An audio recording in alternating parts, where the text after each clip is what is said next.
Dry hair അല്ലെങ്കിൽ brittle hair എന്നുള്ളത് എപ്പോഴും എല്ലാവരുടെയും പ്രശ്നമാണ്. അപ്പം brittle hair and brittle nail എന്നാണ് പറയുന്നത്. അതായത് വളരെ കട്ടി കുറഞ്ഞ പൊട്ടിപ്പോകുന്ന മുടിയോട് കൂടി നിങ്ങൾ ശ്രദ്ധിച്ചു കഴിഞ്ഞാൽ നിങ്ങളുടെ നഖവും അതിലൂടെ ഉൾപ്പെടും. കാരണം ഇവ രണ്ടും ഉണ്ടാകുന്നത് നമ്മുടെ അസ്ഥിധാതു, നമ്മുടെ സ്കെലിറ്റൽ സിസ്റ്റത്തിന്റെ ബൈ പ്രോഡക്റ്റ് ആണ് ആയുർവേദം വെച്ചിട്ട് ഈ സ്കിൻ ഹെയർ അല്ലെങ്കിൽ നെയിൽ എന്ന് പറയുന്നത്.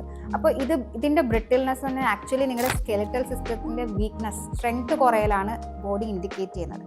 അപ്പോൾ നമ്മൾ ആക്ച്വലി ഒന്ന് ചെക്ക് ചെയ്യേണ്ടത്, അതായത് നമ്മൾ വൈറ്റൽസ് ചെക്ക് ചെയ്യുകയല്ല ചെയ്യേണ്ടത് അതിന് നറിഷ് ചെയ്യുന്ന കാര്യങ്ങൾ കഴിക്കുക എന്നുള്ളത്. അപ്പോൾ അതിൽ സിംപ്ലി ജനറലി നമുക്ക് പറയാൻ പറ്റുന്നതെന്ന് വെച്ചാൽ അതൊരു രസായന തെറാപ്പി തന്നെയാണ്.